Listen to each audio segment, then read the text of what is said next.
মানে অন্তর্নিহিত অর্থ এটা, যেটা রবি ঠাকুর বলছেন যে যখন আমি বাড়িতে বসে লিখছি, সামনে পুকুরের জল, তাতে চাঁদের আলো এসে পড়ছে, সেই লেখাটায় যেই আরামটা, কখন যে আমি মানুষের কনুইয়ের ধাক্কায় একদম প্রখর রৌদ্রে আমি উঠোনে দাঁড়িয়ে লিখতে শুরু করলাম বুঝতে পারিনি। কোনো ফেইলিয়ারকে, কোনো গান ধর আমি ভাবলাম যে এটা সাকসেসফুল হবে, এটা হিট, কেউ আটকাতে পারবে না, ওটা হলো না, সেটা নিয়ে আগে আমি ভাবতাম, এখন ভাবি না। আবার কোনো গান সুপার হিট হয়ে গেল, কিন্তু আমি ভাবিনি যে ওটা হবে, আগে খুব আনন্দ পেতাম, এখন আমি পাই না। ধর একটা গ্রুপ অফ পিপল, তারা মাঠে কাজ করছে, চাষ করছে, সেখানে কিন্তু একটা লোক আছে যে বেস্ট চাষি, সে কিন্তু তার ওই প্রফেশনের স্টার। আমি যেখানে রয়েছি আমি হয়তো বেস্ট, আমি আমার প্রফেশনের স্টার, সুতরাং আমি সেলিব্রেটেড আর্টিস্ট বলে আমি হনু হয়ে গেলাম, এইটা যেন কারোর মাথায় না ঢোকে। কিন্তু আমার যেটা মনে হয়, বাঙালিরা দুটো জায়গা থেকে কোনোদিন সরবেন না, এক হচ্ছে লোকগীতি, আরেকটা হচ্ছে রবীন্দ্রনাথের গান। এই যে আচ্ছা কাঁচা বাদাম যখন উঠলো, হ্যাঁ, এটা কি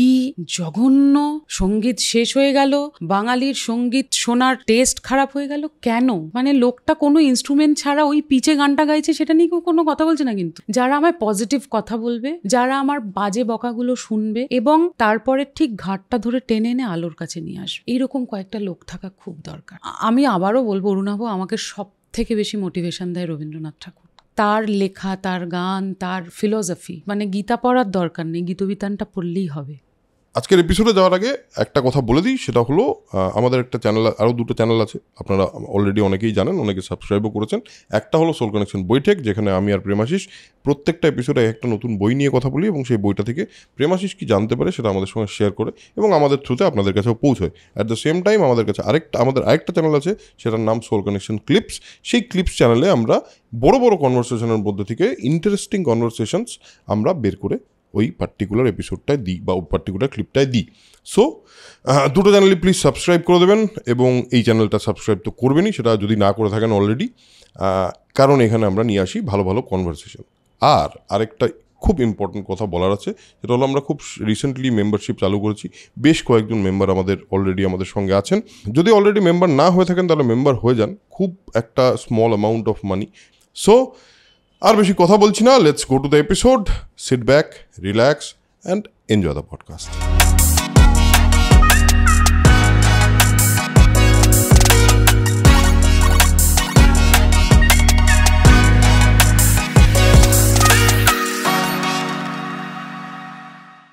সো আজকে আমাদের সঙ্গে আছেন নিমন চক্রবর্তী। একটা অলরেডি হিট এপিসোড দেওয়ার পর আবার তিনি এসেছেন। নমস্কার, আপনাকে স্বাগত। Thank you. হ্যাঁ, এই আপনিটা প্রথমে বললাম, অ্যাকচুয়ালি আমরা একে অপরকে ভাই বলি, তো আমরা লাইক ভাই কেমন আছিস বল। ভাই ভালো আছি, thank you for having me again. Already একটা এপিসোড করেছি আমরা, হেভি মজা পেয়েছে লোকজন, প্রচুর। তোর রিলসের বা ক্লিপসের তো বিরাট বিরাট ভিউজ এবং সেখানে লোকজন অনেক মানে অনেক ইন্সপিরেশন পেয়েছে, অনেক ভালো লাগা তৈরি হচ্ছে তাদের। এবং বিশেষ করে যেই পার্টটাতে তুই বলেছিলি যে অ্যাবাউট ইয়োর ভ্যালুজ, যতগুলো জায়গা তৈরি হয়েছে সেগুলো সত্যিই খুব লোকজনকে ইন্সপায়ার করেছে। আজকে আমার মনে হলো যে লেটস হ্যাভ অ্যানাদার এপিসোড, যেখানে আমরা তো জেনারেলি আড্ডাই মারি, তো এরকম একটা আড্ডা মারি। আবার কেমন আছিস এমনি overall, how is life going? So far so good, ভালোই আছি, কাজ করছি, সব থেকে বড় কথা ভাবনা চিন্তা করছি পরবর্তী পদক্ষেপগুলো নিয়ে, পরবর্তী কি বলবো, আরও নিজের বেটারমেন্ট নিয়ে, নিজের কাজ, আমার যে একটা আমি রয়েছে সেটাকে আরও কি করে একটু বেটার জায়গায় নিয়ে যাওয়া যায়, ভালো ভালো মানুষজনের সাথে কত মেশা যায়, কত কিছু জানা যায়, সেই প্রচেষ্টায় আছি। মানে তুই তো গান তো গাইছিস, সেটা তো তোর একটা কি বলবো, তুই তো তোর জীবনটাই গান, মানে তাই আমি যতদূর তোকে চিনি তোর জীবনটাই গান। বাট এই যে বললি যে বেটারমেন্টের দিকে যাওয়ার চেষ্টা করছি, প্রচুর মানুষ আছে যারা সবসময় ভাবে যে কি করে বেশি ভালো থাকা যায়, কি করে আরো ভালো থাকা যায়, কি করে এটা কি করলে আমি আরো বেটার থাকতে পারি। তো তুই তার মধ্যে কি কি জিনিস চেঞ্জ হয়েছে তোর মধ্যে, যেটা তোকে আস্তে আস্তে আর একটু বেটারমেন্টের দিকে নিয়ে যেতে সাহায্য করছে? সবার আগে আমি এটা বলতে পারি যে আমি খুব ইমোশন ড্রিভেন একজন মানুষ। সেটা কখনো কখনো ভালো, বেশিরভাগ সময় খারাপ, এটা আমার মনে হয়েছে। মানে ধর আমার কোনো বিষয় নিয়ে ভীষণ রাগ হচ্ছে, আমাকে সেটা তক্ষুনি বলতে হবে, বলে ফেলতে হবে, দেখাতে হবে। খুব আনন্দ হচ্ছে আমার তখনও দেখাতে হবে, খুব কান্না পাচ্ছে আমার তক্ষুনি করে ফেলতে হবে। এইটাকে আমি অনেক বেশি একটা কম্পোজড ওয়েতে আনার চেষ্টায় আছি, কিন্তু কতটা পারবো বা পেরেছি আমি জানি না। চিৎকার চেঁচামেচি করে ফেলি মাঝে মাঝে, জোরে জোরে হেসে ফেলি, সারাদিন গান শুনি না, সারাদিন গান করিও না। তো ওই মানে বই পড়ার অভ্যেসটা মানে মাইনাসে চলে গেছে, জিরোও না, মাইনাসে চলে গেছে আর কি। সকালবেলা মাঝে মাঝে ঘুম থেকে উঠতে ইচ্ছা করে না, কোনো কোনো দিন অন্ধকার মনে হয়, আবার কোনো কোনো দিন মনে হয় একেবারে সূর্যের আলোটা চোখের সামনে। তো এইগুলো না মানে আমার মনে হয় যে একটা এক্সট্রিমিস্ট নেচারের ধরন। তো ওটাকে একটুখানি মাঝামাঝি একটা জায়গায় আনার আমি চেষ্টা করছি। সেটার জন্য বিভিন্ন বড় বড় মানুষদের পডকাস্ট দেখা, বই পড়াটা আবার রেগুলারাইজ করা, ওটা যে আমায় কি আরাম দেয়, বিশেষত রবীন্দ্রনাথ। এবং জোর করে হলেও একটা যে কোনো শাস্ত্রীয় সঙ্গীত কানের কাছে চালিয়ে রাখা, যদিও আমার এটা জোর করতে হয়, নীলাঞ্জন সারাদিনই শুনতে থাকে, তো ওটার জন্য খুব একটা এফোর্ট দিতে হয় না। ওইটাই মানে খুব একটা খারাপ যে কোনো অভ্যেস ছিল তা নয়, কিন্তু এইগুলোকে আরও একটু চ্যানেলাইজ করার চেষ্টা করছি, এবং এটা করতে গিয়ে আমি দেখছি আমি অনেকটা বেটার আছি, অনেকটা ভালো আছি। দেখ, একটা জিনিস তো বটেই যে একজন আর্টিস্টের ক্ষেত্রে ইমোশনগুলো একটু এক্সাজারেটেড হয়, কারণ তারা যেহেতু তাদের কাজটাই ইমোশন নিয়ে, তুই যখন একটা গান গাইছিস, তুই সেই গানটা যদি আরেকটা মানুষ শুনে সেই গানটার যদি সেটা দুঃখের গান হয়, সেই গানটার দুঃখটা ফিল করছে, তুইও যখন গাইছিস, তুই ওই তোর গানে, যেটা আমি সবসময় বলি, যেই ফিলটা পাওয়া যায়, যে ইমোশনটাকে আমরা ফিল করতে পারি অ্যাজ এ লিসনার, সেটা তো কোথাও তোর ভেতর থেকেই তৈরি হচ্ছে। তো আমাদের সবসময় আর্টিস্ট হিসেবে আমাদের কান্নাও যতটা বেশি পায়, হাসিটাও ততটা বেশি পায়, বাট ঠিকই বলছিস, এটা যদি আমাদের কন্ট্রোলে থাকে, হ্যাঁ, মানে ধর কোনো একটা গান গাইতে গাইতে আমি হাউ হাউ করে কেঁদে দিলাম, তাহলে তো সেটা হবে না, এটা কোনো লাভ হলো না। বা ধর আমি কোনো একটা আনন্দের গান গাইতে হা হা করে হেসে দিলাম, হ্যাঁ, তো সেটা তো হয় না। তো গানে, এবং আমি দেখেছি ধর কোনো গান গাইতে গিয়ে আমার খুব কান্না পেয়ে গেছে, তখন গলাটা কেঁপে গেল রেকর্ডিংয়ে, সেটা না কোনো কাজের কথা না। ঠিক, একদমই তাই। তো সেইটাকে নিজের মধ্যে কতটা নিয়ে তার আউটকামটা যেটা আসছে সেটা আমার অডিয়েন্সের কাছে পৌঁছবে, সেটা একটা কাজের কথা হলো, এটা আমার মনে হয়। গতকালকে আমার একটা রেকর্ডিং ছিল, অনির্বাণদার একটা ওয়েব সিরিজের জন্য গাইলাম। তো অনির্বাণদার সঙ্গে কাজ করা একটা এক্সপিরিয়েন্স। কেন? কারণ হচ্ছে অসাধারণ সুন্দর একটা গান, সেটা গাওয়া হলো, তারপরে যা হয় যে গানের পরে একটা রেকর্ড করা হয়, ভিডিও শ্যুট করা হয় আর কি। হঠাৎ করে চলছে অনির্বাণদা দাঁড়ো বলে যেই ঘরে আমি রেকর্ডিং করছিলাম ওই ঘরে এলো। আর অনির্বাণদা আমার কলেজ সিনিয়র আর কি। হ্যাঁ, ও দরজাটা খুলে অনেকক্ষণ আমার দিকে তাকিয়ে আছে, বলছে চোখের কোণে একটু জল আসবে, মানে শটটা এরকম হবে, তুই চোখটা বন্ধ করছিস, জলটা পড়ছে। আমি বলছি আমি তো আর অভিনেতা নই, হ্যাঁ, যে এটা বললেই হবে। কিন্তু অনির্বাণদা বোধহয় কিছু ফিল করেছিল যে গানটা গাইতে গিয়ে আমি খুব ওভার ইমোশনাল হয়ে গেছি, তো সেইটাকে যদি ক্যাপচার করা যায় আর কি, তো ওইটা আমার হয়ে যায়। ধর ভুলভুলাইয়া 2 দেখছি বা 1 দেখছি, 3টা এখনো দেখিনি, তখন আমার মনে হয় যে আমি কি তাহলে মঞ্জুলিকা, বুঝতে পারছি, এটা হলো একটা স্টেটমেন্ট দিয়েছে হিমন্ত চক্রবর্তী, আমি কি মঞ্জুলিকা না, মানে ওরকম হয়। বা ধর আমি একটা কোনো দুঃখের সিনেমা দেখছি, আমি ওটার মধ্যে ঢুকে গেলাম, ভূতের সিনেমা যেমন দেখতেই পারবো না, তো আমি একটু চেষ্টা করছি সব কিছু নিয়ে একটা বর্ম সামনে, যাতে কোনো কিছু আমার সামনে চলে আসতে না পারে আর কি, এবং নিজেকে একটু সেফ রাখার, নিজে একটু সেফ জোনে থাকার চেষ্টা করি, শান্তিতে। তুই এই মুহূর্তে বাংলায় যত সিঙ্গার্স আছে বা যত যারা celebrated singers, you are one of very celebrated singers of Bengal, যেখানে প্রচুর মানুষ তোকে ভালোবাসে, প্রচুর মানে সেলিব্রেটেড সিঙ্গার যাকে বলে বা স্টার সিঙ্গার যাকে বলে, তোর মধ্যে ওটা আছে।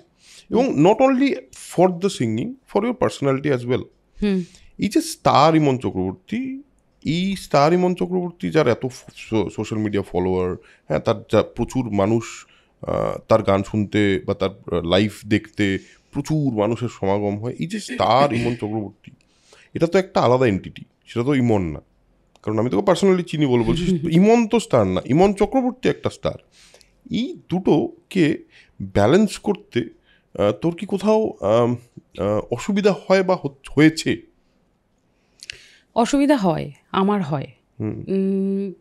কিরকম অসুবিধা হয় বলতো, মানে মাঝে মাঝে আমি নিজেকে না চিনতে পারি না। মানে মাঝে মাঝে আমার এরকম মনে হয় যে হাউ শুড আই রিয়্যাক্ট, মানে আমার কি এখানে ভীষণ একটা ওভারওয়েলমিং সিচুয়েশনের মধ্যে গিয়ে আমি কি করব এবার, মানে লোকে আমাকে কিভাবে দেখছে, আমাকে মানুষ ইমন হিসেবে দেখছে নাকি আমাকে মানে সিঙ্গার ইমন হিসেবে দেখছে, নিজেকে স্টার ফার তো ভাবি না, সেসব বাদ দে। কালকে আমি রবি ঠাকুরের একটা লেখা পড়ছিলাম, যেখানে তার মানে অন্তর্নিহিত অর্থ এটা, যেটা রবি ঠাকুর বলছেন যে যখন আমি বাড়িতে বসে মানে লিখছি, সামনে পুকুরের জল, তাতে চাঁদের আলো এসে পড়ছে, সেই লেখাটায় যেই আরামটা, কখন যে আমি মানুষের কনুইয়ের ধাক্কায় একদম প্রখর রৌদ্রে আমি উঠোনে দাঁড়িয়ে লিখতে শুরু করলাম বুঝতে পারিনি।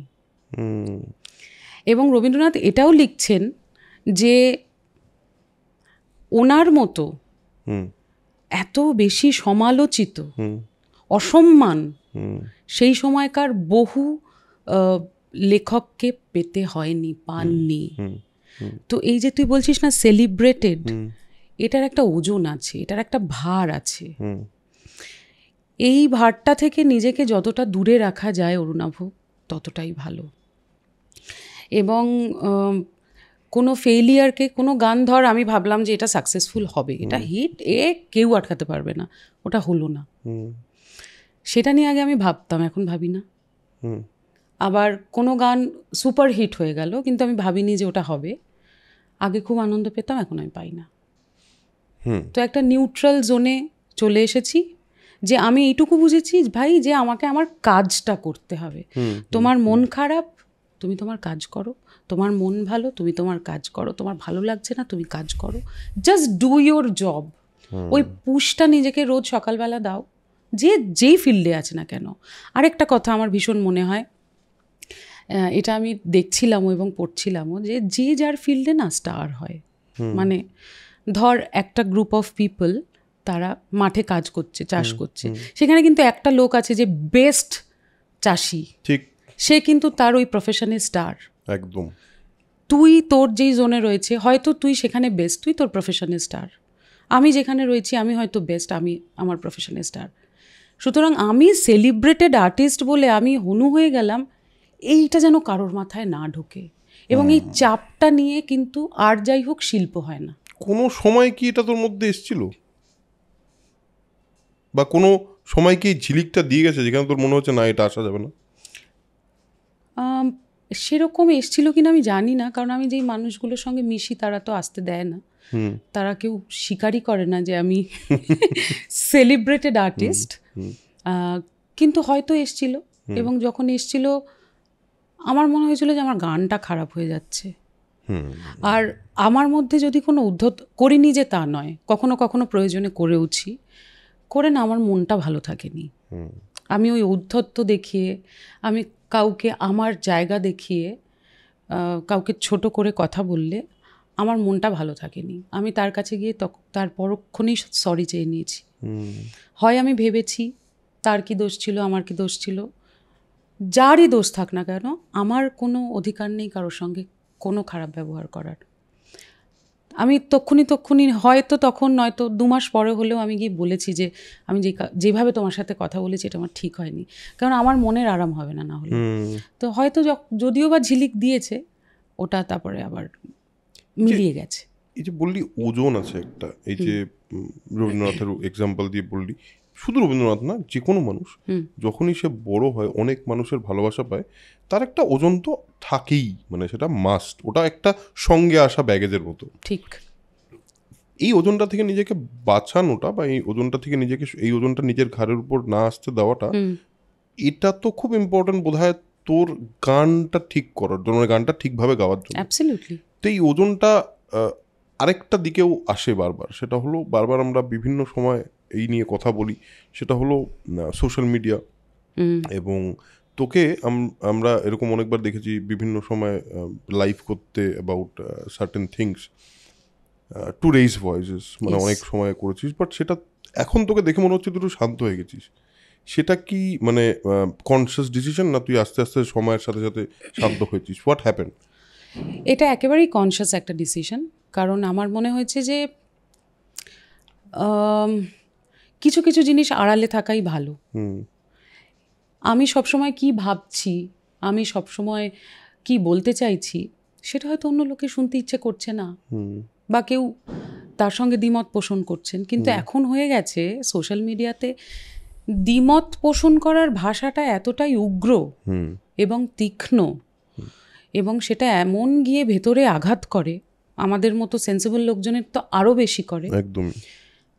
আমার মনে হয় যে সেটা থেকে শতহস্ত দূরে থাকাই ভালো। এবং সেটা কনসিয়াসলি তুই ডিসাইড করেছিস? অ্যাবসলিউটলি। কারণ আমি ফেসবুক করি না। যারা আমাকে ফেসবুকে দেখেন বা ভালো কথা লেখেন, খারাপ কথা লেখেন, তারা প্লিজ এটা জেনে রাখুন যেটা আমার টিম করে। I don't do Facebook anymore. আমার ফোনে ফেসবুক নেই। আমি ইনস্টাগ্রামে আছি, কারণ ইনস্টাগ্রামে অনেক ভালো ভালো কন্টেন্ট আমি দেখতে পাই, এবং ইনস্টাগ্রামটা এখনো পর্যন্ত খুব লেস নেগেটিভ। যেহেতু সবাই এখনো, মানে ধর আমার বাবাই তো জানেই না ইনস্টাগ্রাম কি, হ্যাঁ, এরকম অনেকেই আছেন। ইনস্টাগ্রামটা এখনো সবাই করতে পারেন না, সেই জন্য হয়তো একটু ফিল্টার্ড, সেই জন্য ইনস্টাগ্রামে আছি। যদি সেখানেও দেখি কিছু জাজমেন্টাল তিক্ত কমেন্ট দিনের পর দিন ধরে আসছে, বেরিয়ে যাব। আমি নিজের মাথাকে আর এত চঞ্চল করতে পারছি না, কারণ আমি নিজে এমনিতেই একটু চঞ্চল, দুরন্ত। তো নিজেকে একটু শান্ত করতে হবে ভাই, 35 বছর বয়স হয়ে গেছে। I can't afford to be in a negative zone anymore. এবং এটা তার মানে এটা অনেকেই আবার অনেকে বলে যে আমাকে না এফেক্ট করে না। আমার মনে হয় পার্সোনালি, আমার নিজের মনে হয় এফেক্ট তো করেই। মানে আমি রিসেন্টলি আমাদের একটি রিলে, আমার এবং প্রেমাশিসের একটি রিলে, প্রেমাশিসকেও অনেক কথা বলা হয়েছে, আমাকেও অনেক কথা বলা হয়েছে। খারাপ কিন্তু প্রচুর লাগে তো, খুব খারাপ লাগে। এবং তুই দেখবি, তুই পজিটিভ কমেন্টগুলোকে ওভারলুক করে যাচ্ছিস, রাইট, শুধু নেগেটিভগুলো চোখে পড়ছে। এটা নেচার, তো এটা আমাদের বেসিক নেচার। কারণ কেউ আমাদের কোনো তীক্ষ্ণ বা তির্যক কথা বললে, যেটা হয়তো আমরা আমাদের জায়গা থেকে আমাদের ইন্টেনশনটা না জেনে যখন কমেন্টগুলো আসে, সত্যি খারাপ তো লাগে, খুব খারাপ লাগে। যদি কেউ বলে যে এফেক্ট করে না, সেটা আমার মনে হয় সত্যি নয়। আর যদি তাদের সত্যি করে না, তাহলে তারা ঈশ্বরের বরপুত্র। হ্যাঁ, সত্যি তাই। মানে ওরম হতে পারলে ভালোই হতো। আমাকে করে ভাই, আমার ছোট ছোট খারাপ কথা, ছোট ছোট খারাপ আচরণ towards me or towards anybody, আমার চারপাশে কারোর সঙ্গে হলে আমার খারাপ লাগে, আমার কষ্ট হয়। এবার সব খারাপ কি আমি থেকে বেরিয়ে যেতে পারবো? সেটা তো আমার হাতে নেই।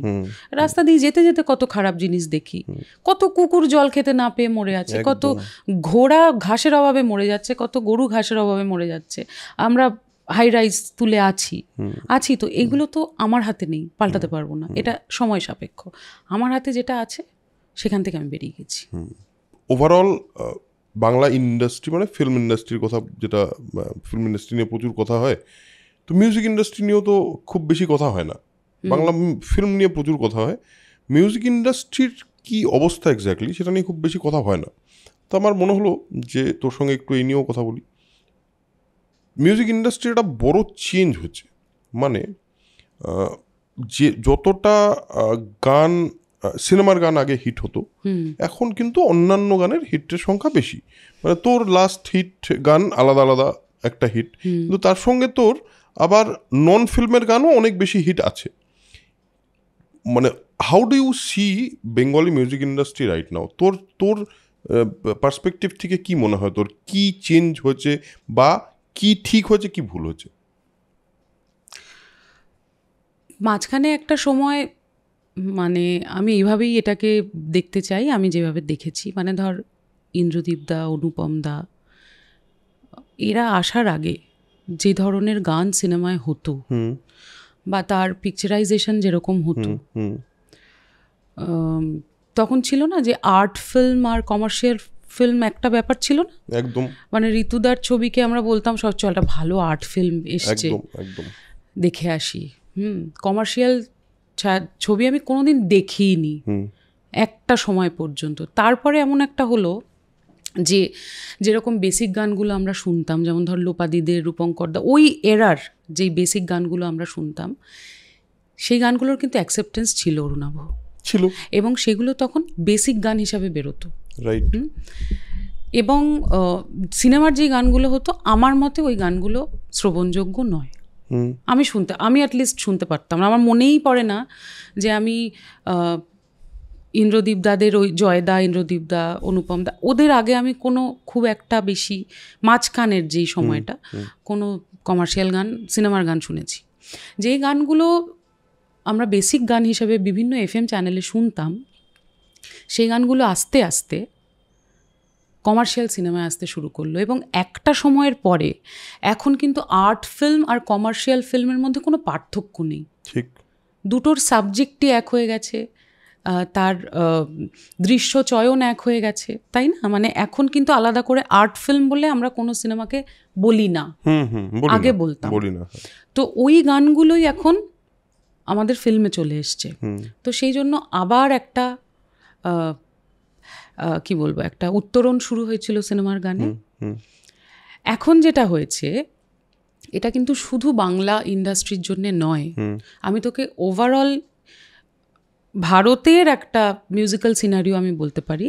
সেখানে যেমন সিনেমার গানও দাঁড়াচ্ছে, হিট করছে, ঠিক সেইভাবেই কিন্তু বেসিক কাজও মানুষ শুনছে। এবং এটা না একটা খুব সুখবর, এটা একটা দারুণ আনন্দের বিষয়। সবাই সিনেমায় গান গাইবে, সবাই সিনেমায় কাজ পাবে, এটা হয়নি কোনোদিন, এটা হবেও না, হওয়ার কথাও না। তার মানে কি আর কেউ গান গাইবে না? ঠিক। তার মানে কি কারোর গান গাওয়ার আমি যদি আজকে প্লেব্যাক করার সুযোগ না পাই, আমি গান গাওয়া বন্ধ করে দেবো নাকি? না, একেবারেই নয়। তো আমি তো কারোর দিকে তাকিয়ে বসে থাকতে পারবো না যে কবে আমাকে একটা গান দেবে। স্বাভাবিকভাবেই একটা সময় আমার প্লেব্যাক কমবে, কিন্তু তার মানে এই নয় যে আমি আমার নিজের প্রোডাকশন, নিজের কাজ করব না।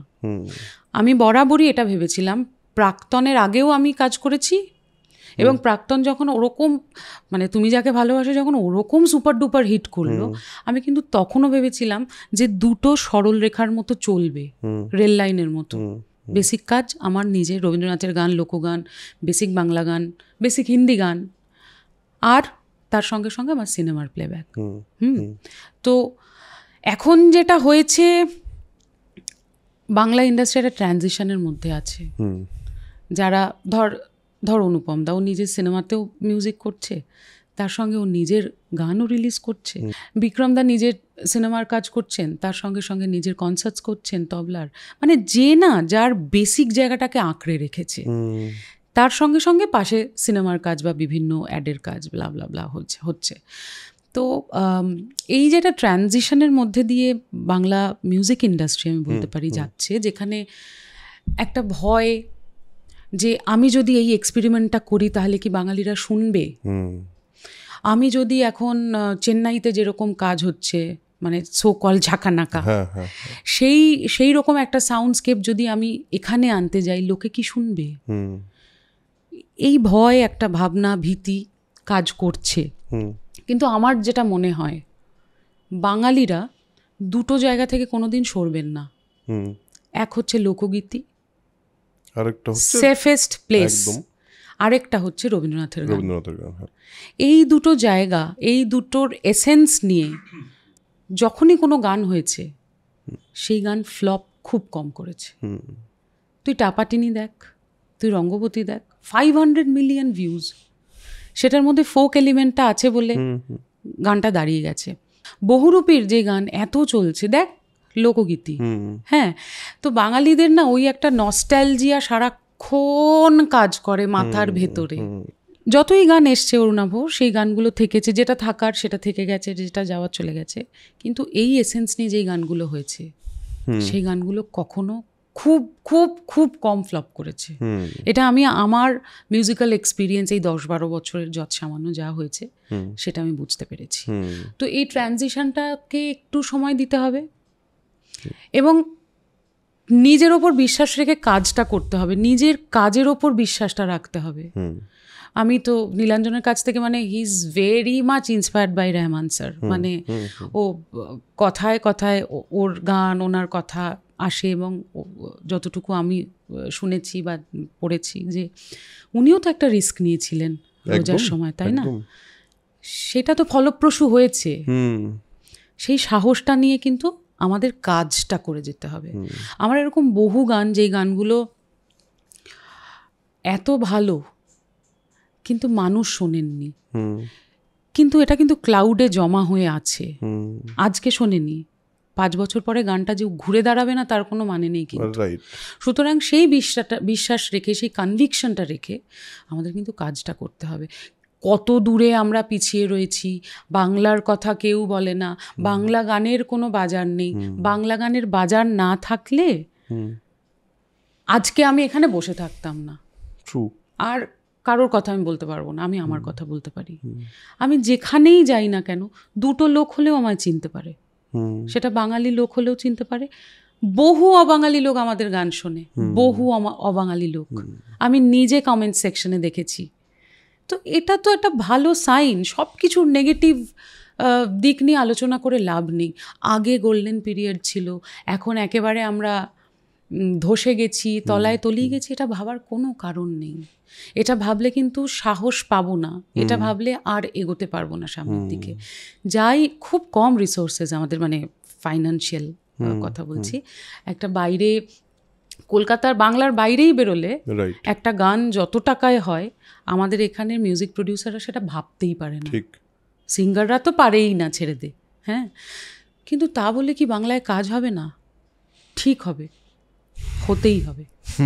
অবভিয়াসলি আমার এই শোটার ট্যাগলাইন আছে, সেটা হলো spread knowledge, spread positivity. Absolutely. এবং তোকে ডেকেছি ওই কারণেই, কারণ আমি জানি যে তোর মধ্যে কেন আমি, তুই যেটা বললি সেটার একটা খুব ইম্পর্টেন্ট পয়েন্ট বললি, সেটা হলো এই যে ইন্ডিপেন্ডেন্ট কাজ, এই যে বেসিক গান, মানে যেটা কারো কোনো সিনেমার জন্য নয়। আজকের দিনে তো সোশ্যাল মিডিয়া আছে, আজকের দিনে ইউটিউব আছে। আমি আজকে ইউটিউবের থ্রুতে এতগুলো মানুষের কাছে পৌঁছচ্ছি, এতগুলো মানুষের ভালোবাসা পাচ্ছি, এটা ইউটিউব আছে বলেই করতে পারছি। এরকমও জায়গা তো শুনেছিলাম যেখানে লোকে এতক্ষণের কথা কেন শুনবে, কিন্তু লোকে তো শুনছে তো। তার মানে এই যে এতগুলো ইন্ডিপেন্ডেন্ট আর্টিস্ট যারা নিজেদের মতো করে নিজেদের একটা বেস তৈরি করছে, নিজেদের একটা জায়গা তৈরি করছে, আমি বলছি তোকে ফর সার্টেন পিপল টুম্পা সোনা একটা তাদের জন্য খুবই সেলিব্রেটেড সং, বিরাট হিট। সেটা একটা সার্টেন লোক আছে, তাই বলে তার মানে কি টুম্পা সোনা খারাপ গান? তা তো নয়। কারণ টুম্পা সোনা তাদের জন্য যদি হিট করে থাকে, তাদের জন্য ভালো, মানে তাদের জন্য ভালো। আমার তোর কি ভালো লাগবে সেটা আমাদের পার্সোনাল জায়গার ব্যাপার। তার মানে ডেমোক্রেটাইজেশনটা তো আছে, মানে সবাই নিজের মতো করে গান তো বানাতে পারে। আরেকটা জিনিস যেটা আজকে এইখানকার, আমরা বাংলার কথা বলছি, তুই ফোকের কথা বললি, রবীন্দ্রসঙ্গীতের কথা বললি, আরেকটা খুব ইম্পর্টেন্ট জিনিস আছে ইমন, তা হলো এখন দেখবি বাইরের অন্যান্য ভাষার এই যে গোলাপি শাড়ি আনে হোট লাল লাল বড় গান খুব হিট হয়েছে। এই গানটা হলো বুন্দেলাখণ্ড পাহাড়ি গান একটা। এই যে রিজনাল ভাষার বিভিন্ন রকম গান তৈরি হচ্ছে, এটাও তো একটা বিরাট পজিটিভ সাইন। তো সেখানে এটার এফেক্ট তো বাংলাতেও থাকবে। হ্যাঁ, আসলে না বাঙালিদের একটা বিষয় আছে, আমি এটা দেখেছি, খুব ট্রেন্ড ফলো করে। মানে দেখবি তুই অন্য জায়গায় একটা ট্রেন্ড যেই সেট হলো, সেই ট্রেন্ডটাকে তখন তারা ভীষণ অ্যাডপ্ট করে। ঠিক, ইউ বি দ্য ট্রেন্ড। তুমি এমন একটা জিনিস করো যাতে করে তোমার কাজটা গোটা দেশ দেখে। তুমি ঘরে বসে একটা অন্ধকার ঘরে বসে গিটার বাজিয়ে একটা গান করে দেখো না কি হয়। একদম দেখো না কি হয়, কি আসে যাবে। তুমি নিজের গান বানাও, তুমি ভাঙা গলায় গান গাও, কি আছে তাতে? কাউকে খুন তো করছো না গিয়ে, কাউকে গিয়ে দুটো খারাপ কথা বলছো না। আর সেটা যদি খারাপ হয় লোকে শুনবে না। আর একটা জিনিস আমার খুব মনে হয়, এটা যে আমার কোনো জিনিস, যেটা তুই বলছিলি যে আমার কোনো জিনিস খারাপ লাগলো মানে সেটা খারাপ, এটা নয়, একদমই নয়। হয়তো আমার টেস্ট বারের সাথে সেই স্বাদটা ম্যাচ করছে না, একদম, তার মানে ওটা খারাপ খেতে এটা নয় কিন্তু। আর আমার একটা জিনিস মনে জানিস, পপুলার জিনিস অনেকগুলো মানুষ তার মানে তাকে ভ্যালিডেট করেছে, তুমি সেটাকে কথা বলতে পারো না। আমি তো বলি না, আমিও বলি না কারোর কোনো গান। এই যে আচ্ছা কাঁচা বাদাম যখন উঠলো, হ্যাঁ, এটা কি জঘন্য সঙ্গীত, শেষ হয়ে গেল, বাঙালির সঙ্গীত শোনার টেস্ট খারাপ হয়ে গেল কেন? মানে লোকটা কোনো ইনস্ট্রুমেন্ট ছাড়া ওই পিচে গানটা গাইছে, সেটা নিয়ে কোনো কথা বলছে না, কিন্তু কেউ কোনো কথা বলছে না, সুরের ভ্যারিয়েশন নিয়ে কথা বলছে না, ওই নোটগুলো ইউজ করেছে যেটা দিয়ে ওই অত সুন্দর একটা ক্যাচি নোট টিউন তৈরি হচ্ছে, সেটা নিয়ে কথা বলছে না। ম্যাডোনা নেচেছে ওটা একদম একটা বাংলা গানে, অবভিয়াসলি বাংলা গান তো। এক্স্যাক্টলি। তোমার ভালো লাগছে না মানে গানটা, মানে আমরা বাঙালিরা একবারে ধসে গেলাম, শেষ হয়ে গেলাম, এটা ভুল।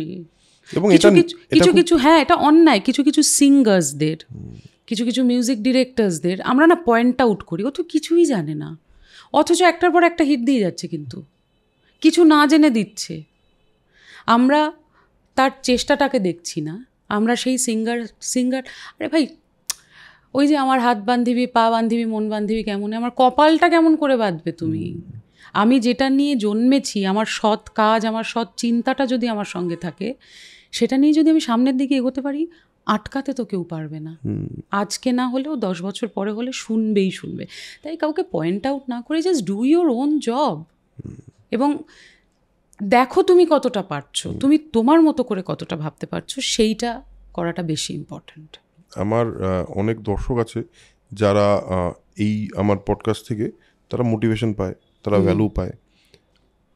ইমন চক্রবর্তী তার নিজেকে মোটিভেটেড রাখে কি করে, যে এত কাজ করার জন্য নিজেকে মোটিভেটেড রাখাটা তো বিরাট একটা ব্যাপার। ও বাবা, এটা খুব বাজে প্রশ্ন। আমার মনে হয় প্রথম জিনিস,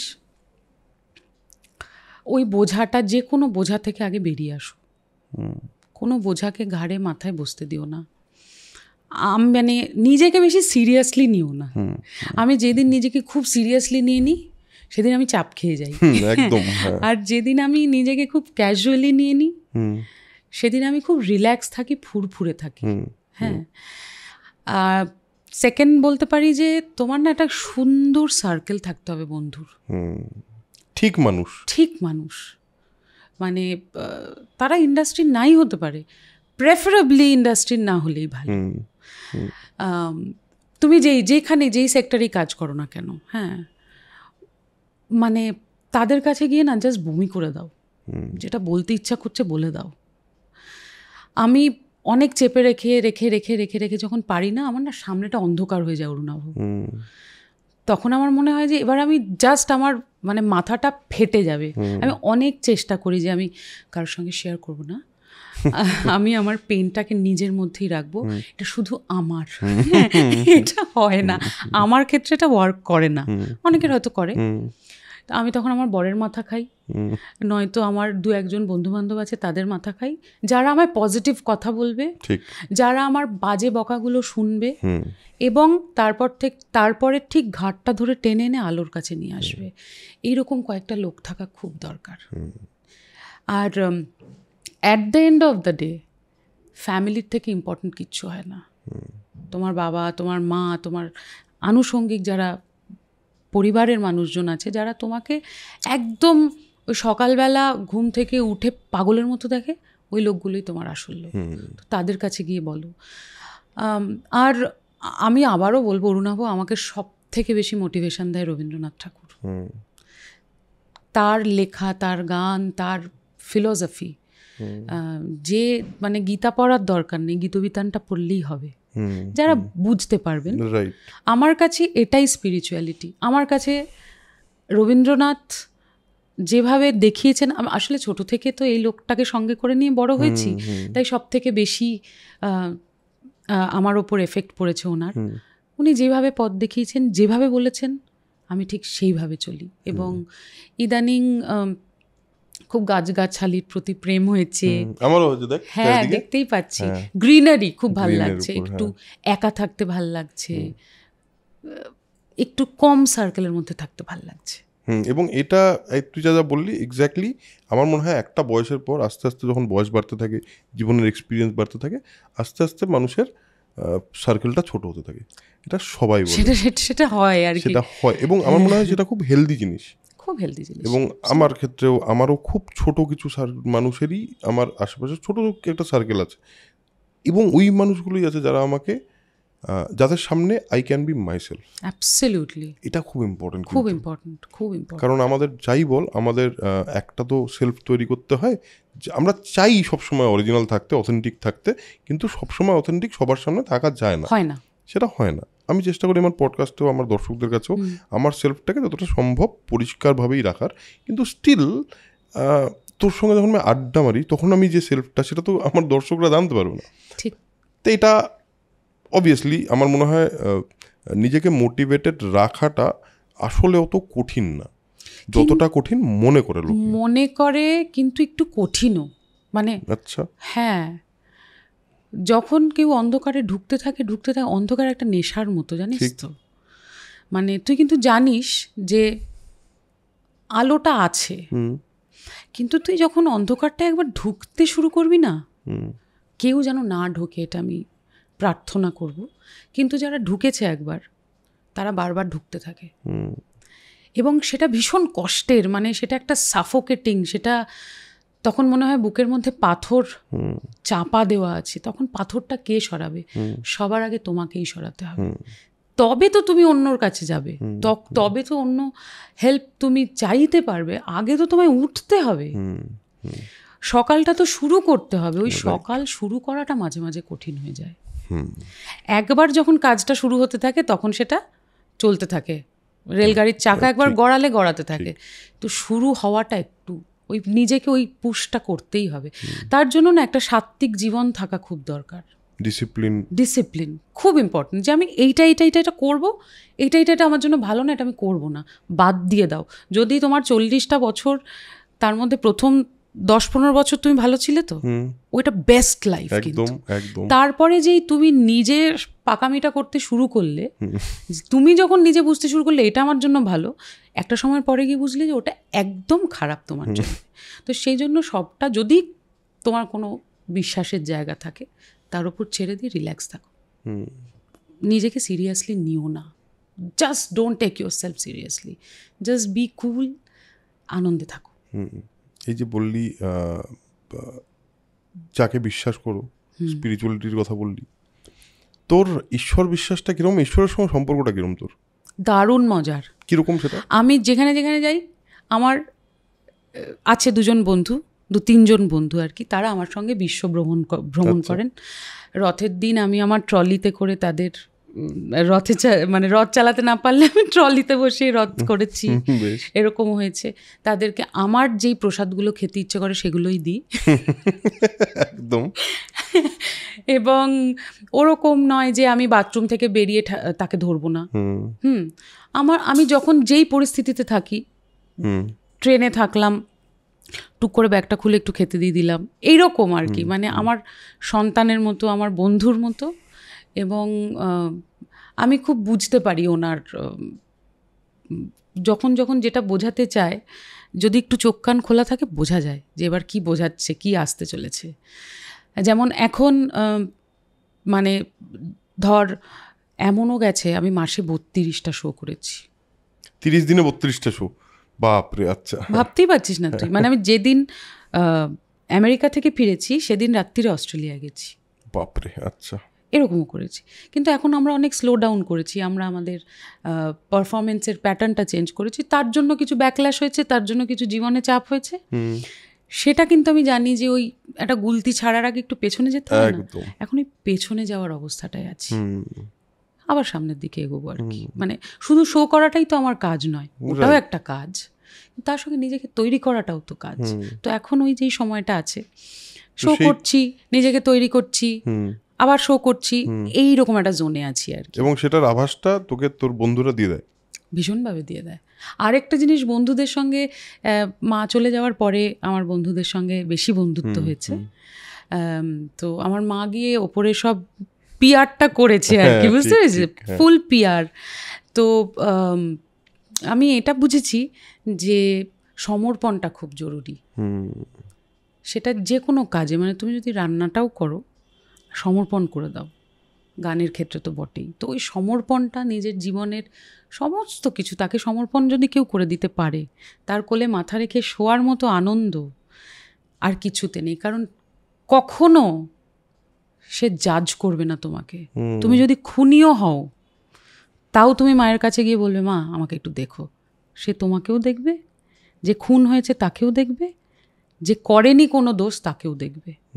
তো ভালো মন্দ সব কিছু তার ওপর ছেড়ে দাও। আমি এটা মনে করি জীবনটা অনেক মধুর হবে, আরামের হবে, সিম্পল হয়ে যায়। কমিউনিকেশন কীরকম হয়?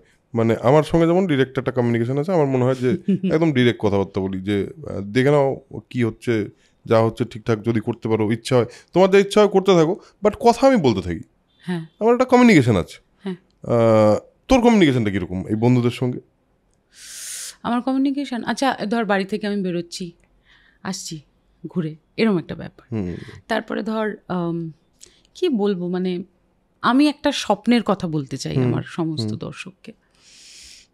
তো মা চলে গেছেন 2014 সালে, আর সেই বছরই আমার একটা অত্যন্ত খারাপ ব্রেকআপ হয়েছিল।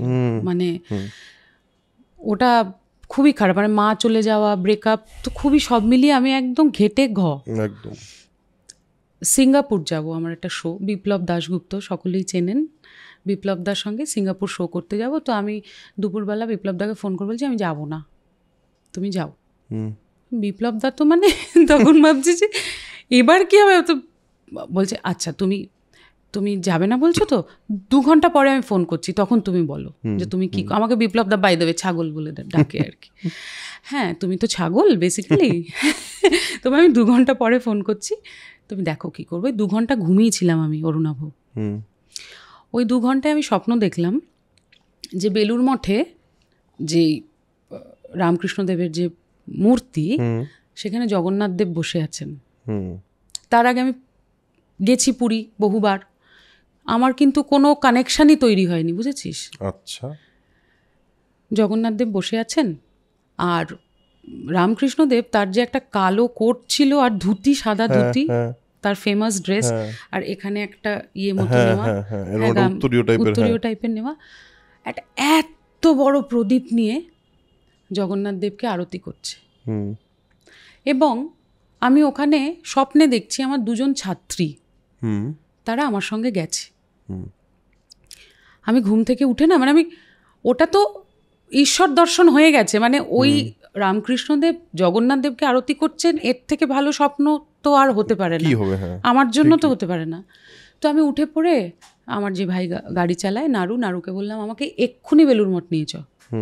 আমি বেলুড় মঠ গেলাম, আমি বসে ঠাকুরের কাছে অঝোর নয়নে কেঁদেই চলেছি। হঠাৎ করে আমার পাশে এরকম একটা হাত এলো, তাকিয়ে দেখলাম যেই 2জন ছাত্রীকে আমি স্বপ্নে দেখেছিলাম, ওই 2জন ছাত্রী।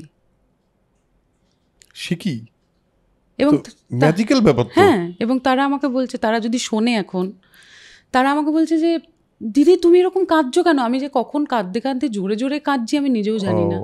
ওই 2জনই ছিল আমার কাছে। তো এর থেকে বড় প্রমাণ আর কি হতে পারে?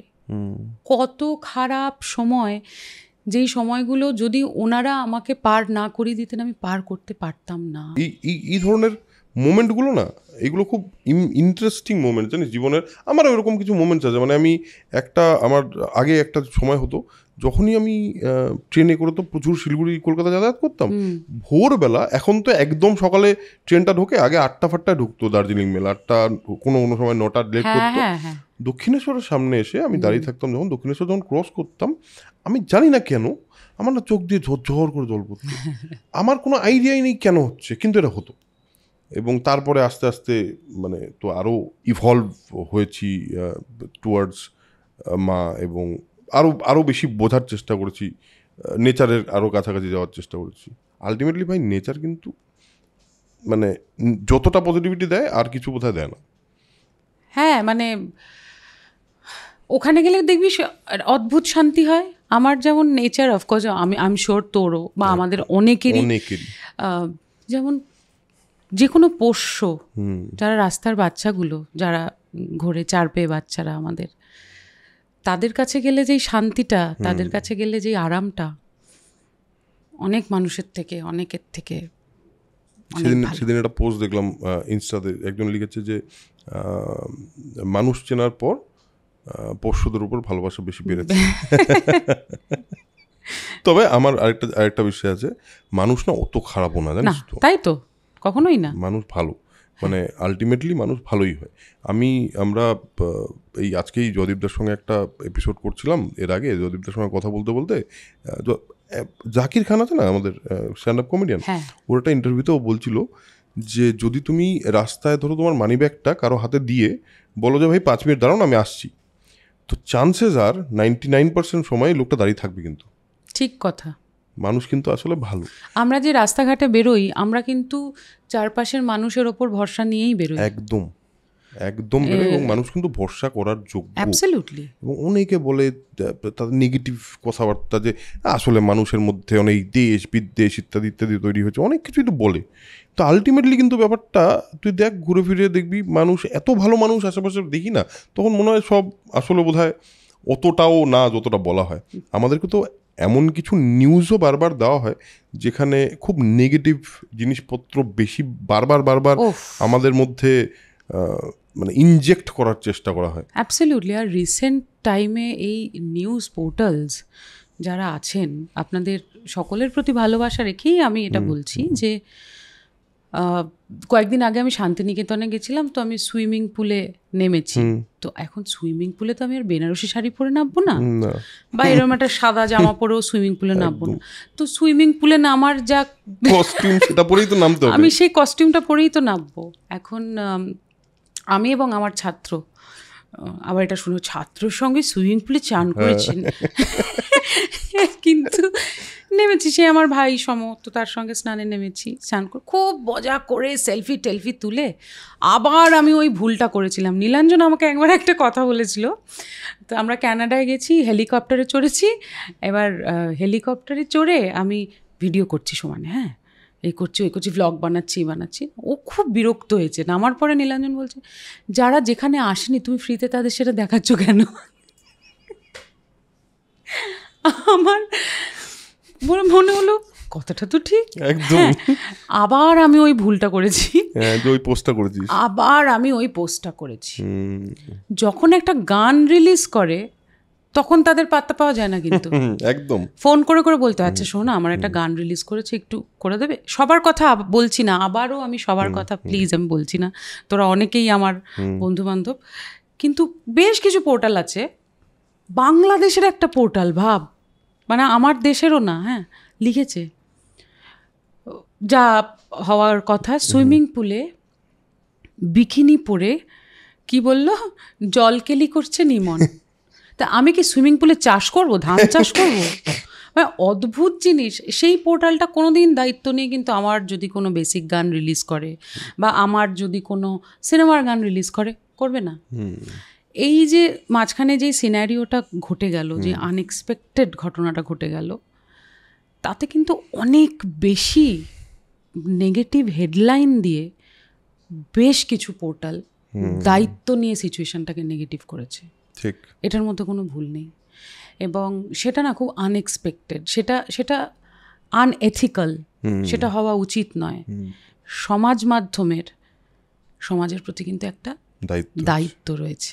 তো সেই তাদের আমার মনে হয় যে আরও অনেক বেশি সংবেদনশীলতার সঙ্গে ব্যাপারটা, বা যে কোনো ব্যাপারকে সামনে তোলা উচিত। আরেকটা জিনিস হয়েছে মন, সেটা আমার মনে হয়, আমি দেখেছি যখন এটা বারবার সোশ্যাল মিডিয়াতে, আমার খুব অসুবিধা হচ্ছে দেখে বারবার। এটা হলো সাধারণ মানুষের সবসময় মনে হয় কি, যারা সেলিব্রিটি, যারা সেই অর্থে একটু বেশি পরিচিত, বেশি মানুষের কাছে তাদের রিচ আছে, তাদের না অনেক বেশি দায়িত্ব দিয়ে দিচ্ছে সাধারণ মানুষ, মানে তাদের মনে হয় যে তাদের না সব কিছুতে কথা বলতেই হবে, সব কিছুতে তাদের যা ভেতরে তাদের মনে হচ্ছে সেটা বাইরে সবাইকেই বলতেই হবে, তাদের মতো করে বলতে হবে, তাদের মতো করে বলতে হবে, এবং সেটাতে খুব আক্রমণাত্মক হয়ে যায় লোকজন। মানে আমি এটাতে না, আই ফেল্ট ভেরি ডিস্টার্বড। কেন? তার কারণ আমি প্রত্যেকটা মানুষ তার নিজের মতো করে এই ঘটনাটা এবং এরকম প্রচুর ঘটনাতে এফেক্টেড হয় ভীষণ। এবং আমরা তো বেসিক্যালি সংবেদনশীল মানুষ, আমরা তো সেন্সিটিভ মানুষ, সেই কারণে আমরা এমন একটা কাজ করি যেটা করার জন্য বারবার ওই বিভিন্ন রকম মানে ইমোশনের মধ্যে দিয়ে যেতে হয়, আমাদের নিজেকে ভাঙতে হয়, গড়তে হয়। মানে ভীষণ মন খারাপ স্টেজে উঠে বন্ধু আমার রসিয়া গাইতে হয়, একদম। মানে এটা অনেক বড় একটা স্ট্রাগল। আমি কোনো প্রফেশনকে ছোট না করেই বলছি, যে কোনো প্রফেশনে তার মতো করে স্ট্রাগল আছে, কিন্তু আমাদের স্ট্রাগলটা না একটু মানসিক স্ট্রাগল, আমাদের স্ট্রাগলের সঙ্গে ইমোশন ড্রিভেন স্ট্রাগল আমাদের। তো সেই জায়গাটাতে যার জন্য এই প্রফেশনে যারা নাম করে যায় তাদের একটা সুবিধাও আছে, একটা অসুবিধা আছে। তুই যে ওজনটার কথা বলছিলি, ওই ওজনের একটা বাটখারা কিন্তু এটাও। অবশ্যই। কারণ আমি দেখেছি যে আর্টের প্রয়োজনীয়তা নিয়ে প্রশ্ন তুলে ফেলে লোকজন, যে আর্টের প্রয়োজনীয়তা কি আছে।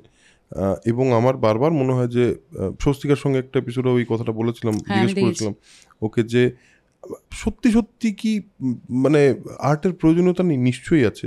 কারণ মানুষের যে কোনো মানুষ তাদের বিনোদনকে তারা নিজের মতো করে সিলেক্ট করে, তারা কিসে বিনোদন খুঁজবে। কেউ সেই বিনোদনটা নেগেটিভ পাবলিসিটিতেও, নেগেটিভ নিউজেও খোঁজে, ফেক নিউজেও খোঁজে, দ্যাটস ডিফারেন্ট। বাট আমরা as a part of the art বা এন্টারটেনমেন্ট ইন্ডাস্ট্রি, আমাদের তো একটা দায়িত্ব আছে এন্টারটেন করার। এটা তো আমাদের কাজ, এটা তো আমাদের করেই যেতে হবে।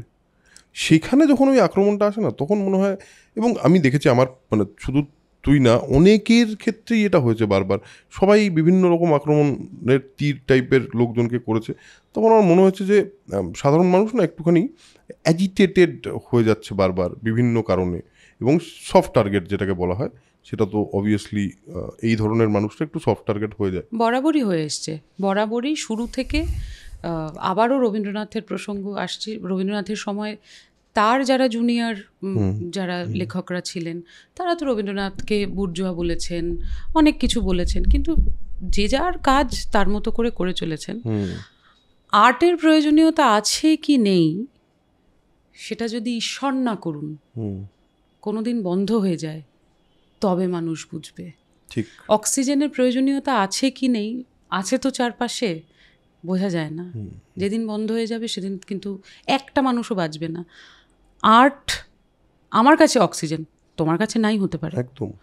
আমি মানে খাই, ঘুমাই, গাই মাখি আমার মিউজিককে।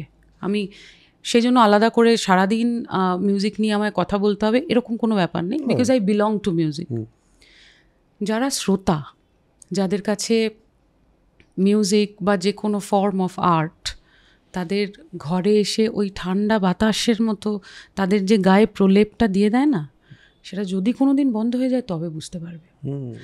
আর আমাদের প্রফেশনটাকে আমাদের মানে থ্যাঙ্কলেস একটা প্রফেশন আর কি, মানে আমরা অ্যাজ ইভ আমরা শুধু এন্টারটেনার, আমাদের কাজ হচ্ছে শুধু মানুষকে আনন্দ দেওয়া, সেটা একটা কাজ আমাদের। কিন্তু তার সঙ্গে সঙ্গে আমার সেলফটা কোথায় গেল? আমাকে যদি বারবার করে কাটাছেঁড়া করা হয়, বারবার করে আমার ইমোশন নিয়ে, আমার চলা, আমার বলা, আমার বেঁচে থাকা নিয়ে যদি পোস্টমর্টেম হয় বারবার করে, সেই মানুষটার আর কিছু থাকে? ঠিক। একটা সাধারণ মানুষকে তার বাড়িতে সে কি নাইটি পরে আছে, বাইরে কি হাতকাটা ব্লাউজ পরে বেরোলো, কেন রিক্সা করে না গিয়ে অটো করে গেল, একটা মানুষকে যদি বারবার করে কাটাছেঁড়া করা হয়, সেই মানুষটার মানুষ থাকবে না। লাকিলি আমার সঙ্গে, তোর সঙ্গে আরও বহু লক্ষ লক্ষ মানুষ আমরা এই পৃথিবীতে, যাদের সঙ্গে আর্ট আছে, আমরা সারভাইভ করে যাই এত পোস্টমর্টেমের পরেও, কারণ আমাদের সঙ্গে আমাদের আর্ট রয়েছে। কারণ আর যাই হোক, আমাকে তুমি ঘৃণা করতে পারো, আমাকে তুমি অস্বীকার করতে পারবে না। আমার উপস্থিতিকে তুমি অপছন্দ করতে পারো, কিন্তু আমাকে তুমি এড়িয়ে যেতে পারবে না। শিল্পীদের সেই জোরটা থাকে, কারণ আর্টের সঙ্গে তো একটা ঈশ্বরের ডিরেক্ট কানেকশন থাকে, প্রত্যেকটা মানুষের সঙ্গেই আছে। Handle us with care, with love, with affection, যেভাবে আমরা আপনাদেরকে ভালোবাসি, আপনাদের দিকে তাকিয়ে থাকি। একটা গান রিলিজ করলো, আমরা তো তাকিয়ে থাকি আপনাদের দিকে, যে আপনারা শুনবেন, আপনারা ভালো বলবেন। সেই জন্য হ্যাঁ, খারাপ লাগলে অবশ্যই বলবেন খারাপ লেগেছে। কাটা ছেঁড়া করাটা না, ওই বারবার রক্ত বেরোনো একটা ঘা থেকে। এবং যারা এটা দায়িত্ব নিয়ে করেন বা করে চলেছেন, আমি অন ক্যামেরা বলছি, আপনারা অন্যায় করছেন। আপনারা এই মানুষগুলোর ইমোশন নিয়ে, এই মানুষগুলোর ঘাকে যে বারবার বারবার করে দগ্ধ করছেন না, এইটুকু জানবেন যে মানুষ কিন্তু পুড়তে পুড়তে সোনা হয়ে যায়। আর সোনার বিকল্প কিন্তু সোনাই হয়। আমার আরেকটা জিনিস মনে হলো তোর এই কথাটা শোনার পর, যে প্রত্যেকটা মানুষ জীবনে ম্যাজিক এক্সপিরিয়েন্স করে, প্রত্যেকটা মানুষ। কিন্তু আমরা